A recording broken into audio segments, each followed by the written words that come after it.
Hello and welcome back to my craft room. I'm going to do another little slow stitching project today using some of the lovely things I got in those scrap packs from Bazaar. Before I forget to say, I will leave links to Bazaar in the description box below. They will send all over the world. You just need to email them and let them know where you are, and they'll quote your postage and everything. If you do order from them, when you go to checkout, if you put Arty Farty Annie Treat in the little note to seller bit at checkout, you'll get a little extra doodad in your order.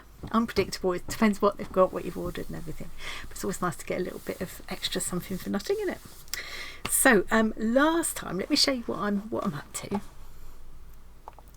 Last time I was inspired by a new to me channel called, now I don't know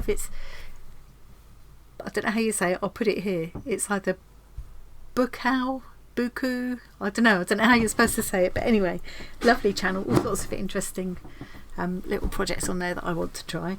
I did these two last time.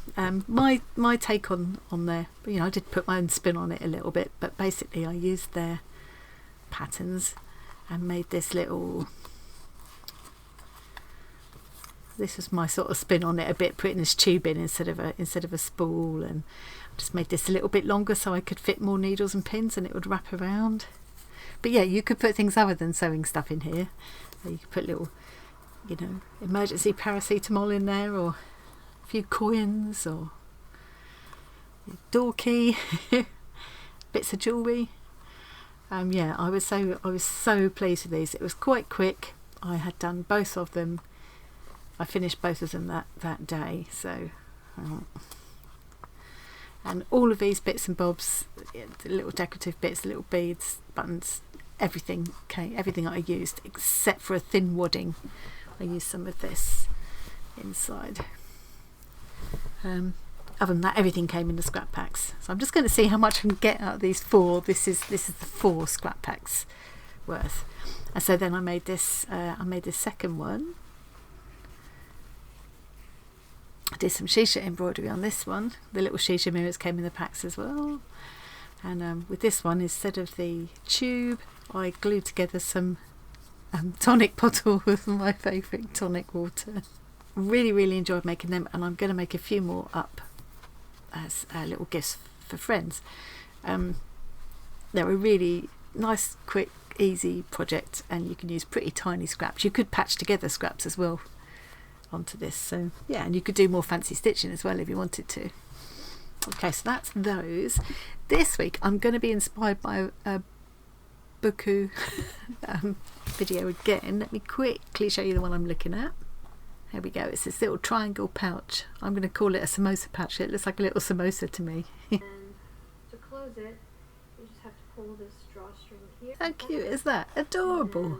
So I've been rummaging through my pile of fabrics from the scrap packs, deciding what to do now. I'm always drawn to these pink and teal colour. I just love them. I'm going to make myself do something different this time. I made myself choose a couple of packs in different colours to what I normally work with. So one of them was red and one of them was black. So I'm going to use, there were these couple of bits of silk. Now you could use really tiny scraps for the outer layer of this project, really tiny scraps, which is almost my excuse to go with more of the teal, because I have got some really small bits of this. And if I do a second one, I'll probably do it in that. So I'm going to use some of this, and I'm going to use some of this one, and I've got this lovely cotton was in there with this kind of self pattern in it. Oh, only thing about red is my camera does not like red or black very much. It looks alright at that angle. Yeah, this is kind of like almost like a kind of damask pattern in it, so that's going to be the sort of inner lining. And then I need something to use as the sort of, it's like a base for it, but you won't actually see it. So this is quite flimsy, this cotton, quite fine, but it'll be fine. It doesn't need to be more than that. And the fact that it's got a seam again doesn't matter because you're not going to see it. So I'm going to keep this in because I like this edge, so I'll use that for something where it does show, but for this project I'm going to use this part of it. And then the only other thing I need fabric wise is a little piece of this. This is a curtain interlining that I got from B. Henderson. If you're in the UK, she will send out parcels of designer cottons, curtain linings, really nice quality stuff. She makes really high-end curtains and soft furnishings and things for a living. So if you contact her in our Discord community in the Makers Market, she'll contact. You can always message her as well and let her know what you want. I'm losing my thread now, so I'm going to need a little bit of this. I'm going to cut up some of these silks and patch them together for the outer. As I say, you could use, if you've got small scraps, you could just use, it would be really nice way to use small scraps. But I just want to see what I can get out of these Bazaar packs at the moment. And although I like this, it's a nice striking pattern. I guess this is a chili, isn't it? Probably. But I don't know what I would use this pattern for. I don't know. I think I would prefer to have it in smaller pieces. So that's what I'm going to do. So I'm going to need that one, that one, that one, and the interlining, and I can get the rest out of the way. I've got so many projects I want to do with these scrap packs. I've got all sorts of ideas. I've printed off. I will link to the Bookout. I wish I knew how to say it. Channel tutorial that I'm going to be following, and if you go to the description box of that video, you'll see that there's a PDF, and you just you can print it off from there. You need to make sure you print it 100%, and they've put a handy thing there you can measure to make sure it is an inch, and then you know you've got it the right size. Although, to be fair, if the size was slightly different, it wouldn't really be crucial anyway, would it? So I'm now going to cut this shape out of my interlining, my base kind of piece, and my inside lining. So this is the lining that will show when you open the little purse. So I'm going to do that, and then I'll be back. Right, I've transferred the pattern onto this piece of card, so it's a bit easier to draw around first. It just made it a bit easier to manage, and I've cut it out of the interlining, the decorative lining that's going to show on the inside, and then this piece is kind of base lining, if you like, that I'm going to apply my silks to. And then I've just cut a small piece of that off to use. I'm not going to need much of this at all. And then I just kind of levelled up that other piece of silk that I had. So I've just sort of, so I've now got straightened it up. So I've got a straight piece left, and I'm going to use some pieces off of here. Probably, I'll probably just do that. I'm really not going to need very much. So I will cut these into smaller pieces, and then I've also got this, which was, it came apart. It was fashioned into like a rose, and it looked really pretty, but it came apart because I threw the whole lot in the wash when I first got it, and it did come apart in the wash. I could easily regather it, you can see how it's done, and bring it back together again. But I think what I'm going to do is just use the fabric of it. I'm going to take the stitching out as I go and just use little scraps of the fabric. So what I'm going to do now is take little pieces of these fabrics and apply them to this. Probably doing this using a slightly different method from what she called it, Aruna, I think the lady in the tutorial uses, because I think I'm going to stitch my lining piece and my batting together with the kind of patchwork top coat. I'm just going to start cutting pieces up now, and I'm not going to worry at this stage about overlapping the edges. And my idea is to make this kind of like one of those Victorian crazy patchwork type of effect. So I'm not going to think about this too much at all. And definitely, as I say, if you've got little small pieces already, it seems a bit stupid cutting up bigger pieces to patch together, but you know, it's just what I feel like doing. But yeah, if you've already got little scraps, this would be a great way to use them up. I'm going to vary the sizes and shapes.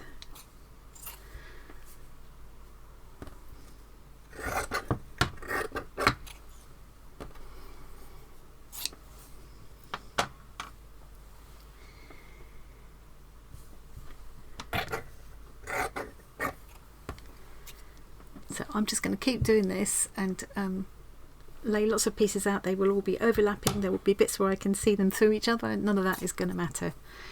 I'm I'm just going to keep doing that until I've got the whole shape covered and I like the look of what I've got, and then I'll be back to show you the next step. Right, I've finished laying out my patches. I've pinned them on because I can't find my glue stick refills, and I've just basted around then the edges of the base piece so that I can now trim off the surplus before I start stitching.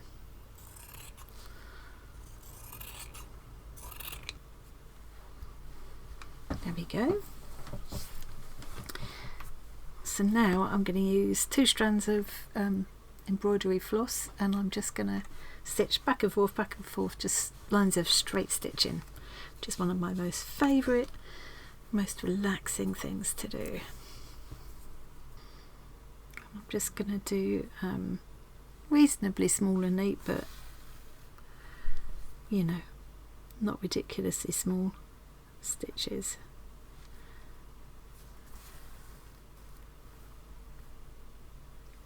And the pins are going to be a little bit annoying, but I'll remove them as I go along, and I feel like I've anchored each piece well enough. I can just take the pins out as I go.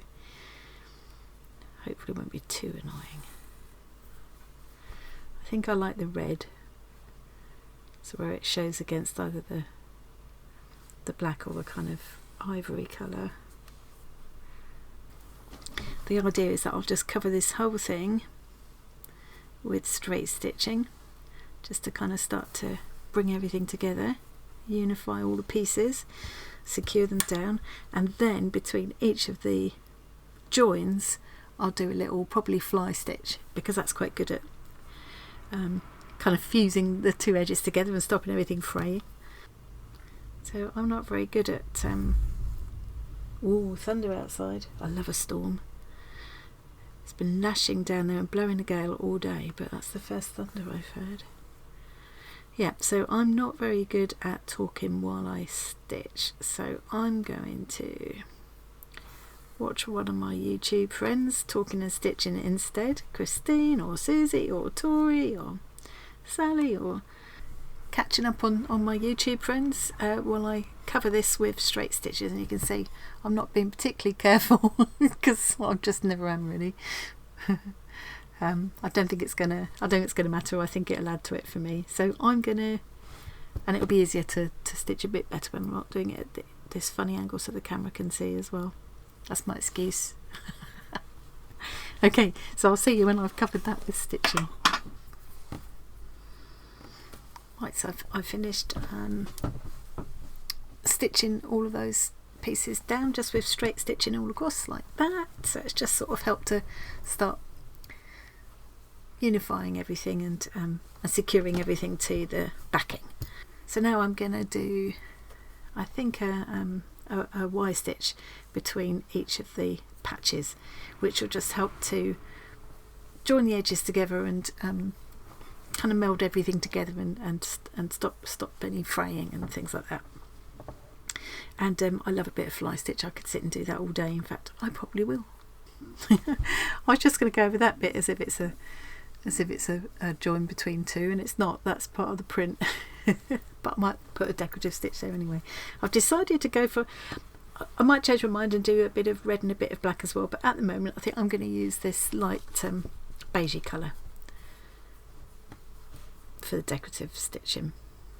It's a vicious day out there still. The sun's started to come out, but it's still blowing a hoolie.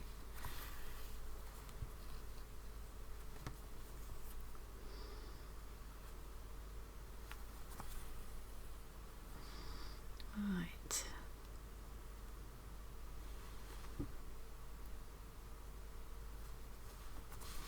I could just as well do blanket stitch or a chain stitch, or just something that will kind of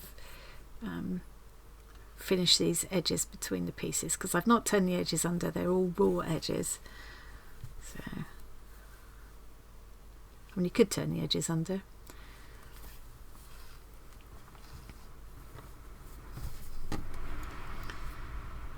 But I like doing it this way. It's not very good Y stitch actually, but it will do. There we go. So I'm going to do something like that, As I say, possibly varying the colours as I go along. I'll see how I feel, and I'm going to do that on all of the joins. I'll finish my stitching now, my decorative stitching, and I definitely could do more decorative stitching into that as well, you know, but I think that's enough. And I really like the way it looks. I like that so much better than I liked the original fabrics as they were. So sorry, the lighting's gone a bit funny now. Now I just have to stitch this piece to this inside lining. So I put them right sides together, hopefully, and I'm going to stitch all the way around the outside now, leaving just a little opening. Obviously the quickest thing to do would be to do this bit on a machine, but there's no way I'm going to be bothering to get my machine out for this. Just put just a few pins. Put that pin across that way so I can remember to stop stitching and leave that opening. Hands up if you've done that before. Stitched all the way around and that's all. Right. Okay, so I just want a single thickness of thread now. I think what I'm going to do is just do a small, reasonably neat running stitch, turn it inside out, and then kind of do a little hand top stitch, like just a little running stitch. So yeah, so that'll make it stronger without having to bother doing a back stitch.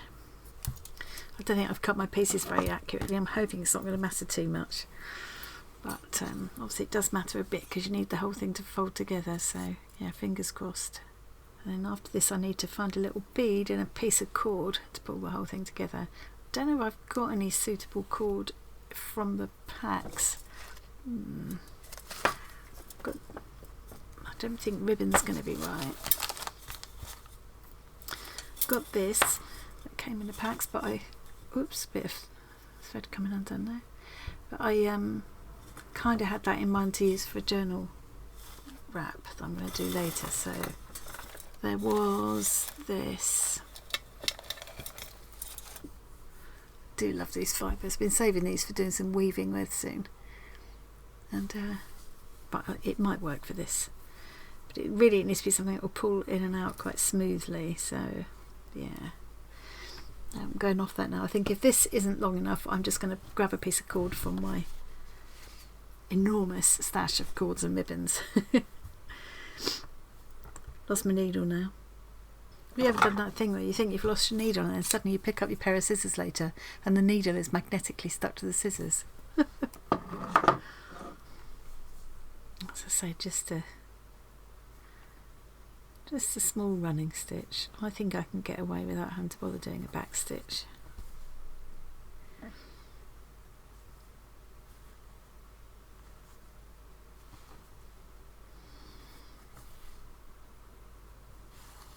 Right, I've gone quiet again, so I'll be back. Well, I'll just do a little bit of double stitch around the corners, I think. I will be back when I've stitched all the way around. I finished stitching all around now. You can't really see it, and what I'm going to do now before I turn it through is just clip the corners and trim away some of that excess.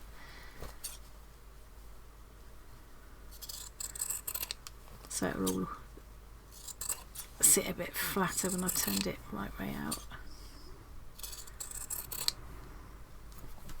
And then where there's these inner corners, I'm just going to clip in up to nearly where my stitching is.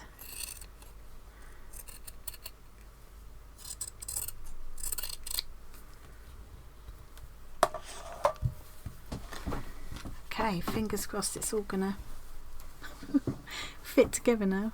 Now I've done all this work. I've done all the corners. Yeah. Right.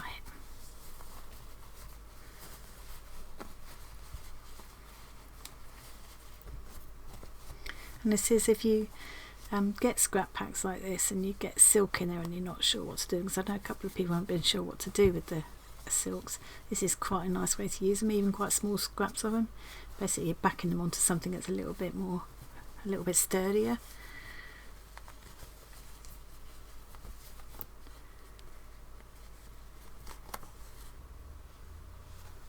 pull these corners out a little bit more.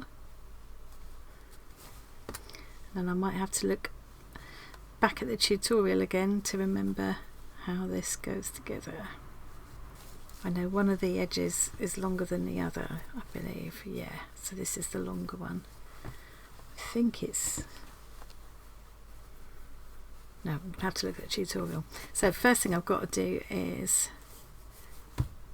close up this little opening here. And then do my top stitch around the edge, or possibly even, you know, I could do a blanket stitch all around. That could be quite nice as well. And I quite liked this little one. I didn't do a blanket stitch, I just did a little small over stitch in that contrasting colour to match the lining. I quite liked that. On that one I did the blanket stitch.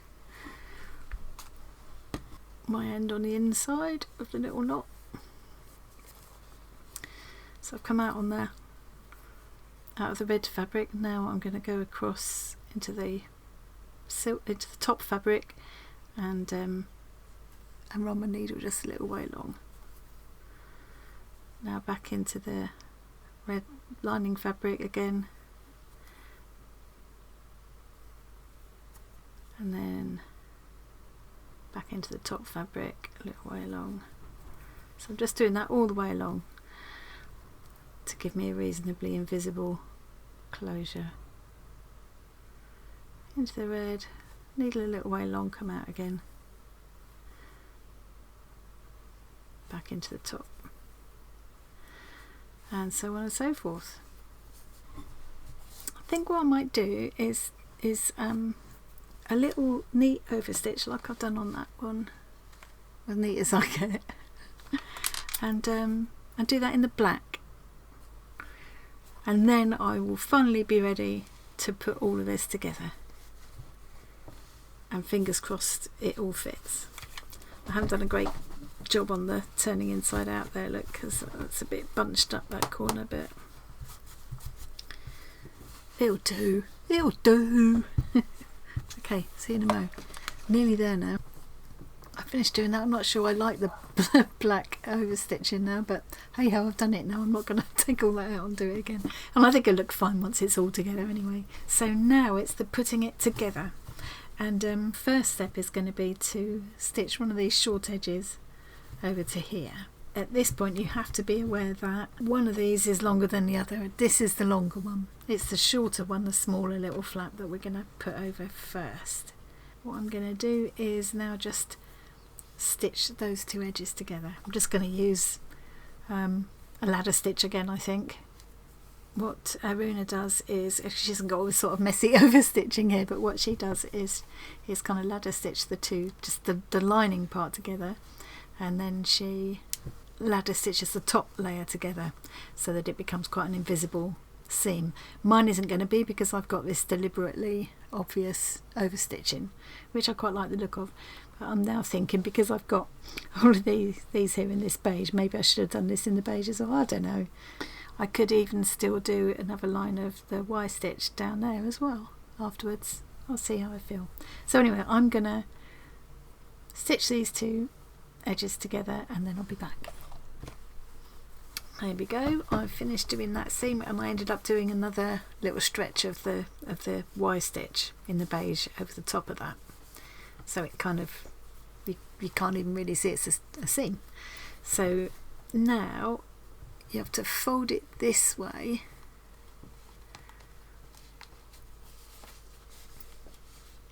and then you've got to stitch these two edges together and these two edges together, but you have to leave a little tiny hole just there and a little tiny hole just there. So this corner and the opposite corner, you have to leave a little tiny hole, because that is where the cord will go in. And I've dug out this bit of cord. Goodness knows where this came from. I can't even remember, but I think this might just be long enough.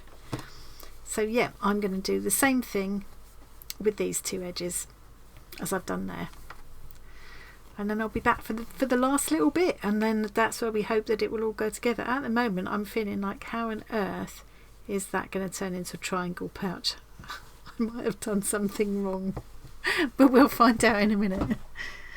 Okay, I'm all finished sewing up my little pouch. Moment of truth time now. I get to thread the cord in and see if it works, see if it all closes up together and makes a nice little triangle, little samosa. If you remember, I left a little hole here and another little hole at the opposite corner. That's where the cord goes through. What she suggests is using pliers to help you wrangle the cord through. Just going to just burn the end of this a minute. Stop it fraying anymore. Ouch. Let's make it that long. It's probably going to be too long, but you know, gives me plenty to play with. I did think about using one of these little birds as where she's used the bead, but in the end I thought no, it's a bit overkill, and I'm saving the birds for other purposes. So I need to find a bead that will go on this cord. I was hoping to use one of these little lovely glass beads that came in the kits, but the cord won't go through. I won't go through that either, no. So just threaded that bead on. Tie a knot in the cord to keep it in place. Kind of wish I didn't have to have the knot, it makes it a bit bulky. I'm going to try it without the knot. Right, so the idea is now that just like we used to do, just like you do when you're getting a baby dressed, where you put your arm up the little jumper first and then from the outside then pull the little arm in, doing just the same thing. I'm going to grab hold of the two ends of the cord with my pliers and pull that through the hole.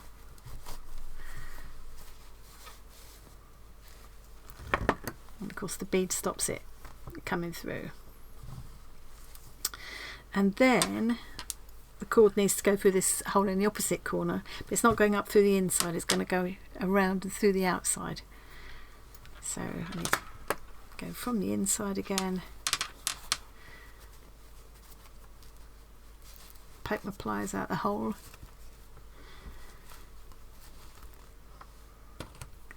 grab my cords, and now I've got to decide how long to make the cord. You want the pouch to open, but you don't need it to be overly long. You just want to be able to get to the insides. Just tie it off about there. I can always change it later if I need to. Let's just tie it there and not cut it off yet. So then the idea is you put whatever you're going to put inside. So we put my little fish. Got an embroidery skeins, okay, a couple of bobbins, whatever you want to put in there. You can put little coins in there or whatever, and then you pull on this end to close the pouch up, and hopefully this is now all going to form into a lovely little triangle. I might got too many bits in there. Ah, cute. I think I have got quite a lot in there. And it's not perfect, look, it doesn't fit perfectly there. I need to coax that a little bit. That's okay. I think I didn't cut this out perfectly. I didn't follow the pattern too accurately, and maybe I should have done. But I love that. It's really cute. And then you could hang it off of your craft bag or whatever. You could just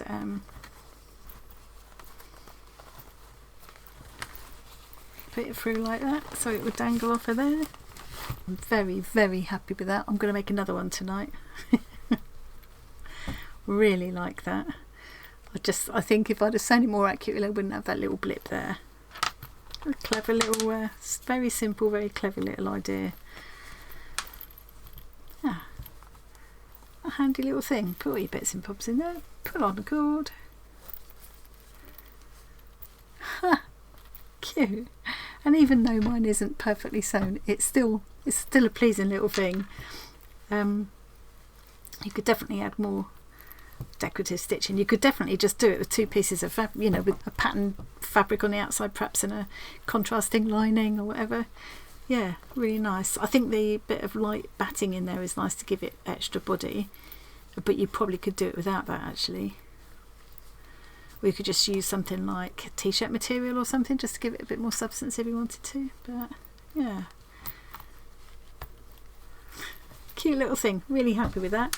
I'm building up some nice little makes now. These are all things I've made this week from those Bazaar packs. Doesn't show very well on the camera because of it being black, white and red. I'll take some photographs and share them in the Facebook group and Discord as well. Yeah, lovely. And I think this would be nice with, as I say, you could definitely use a button for that. You could definitely make it shorter, but I quite like the idea of being able to knot it through itself to hang on to the side of a bag or whatever. So yeah, I'm going to leave it. Very pleased with my little patchwork samosa. And I think it'd be really nice to give little gifts as well, so I'll probably make a few more of these. You know, it's time to start making think about things for Christmas as well, actually. And wouldn't it be fun to make these to hang on the tree or give gifts or do little table gifts? You could make them in whatever your Christmas colour scheme is, and have them as like reusable little table gifts. That'd be really cute, wouldn't it? Okay, thank you very much for joining me today. I hope you enjoyed that, and if you've got any ideas you'd like me to try, you'd like to suggest to make with these scraps and things, I'm open to all kinds of suggestions. I'm building up a list. Thanks very much again for joining me today, and I will see you again really soon.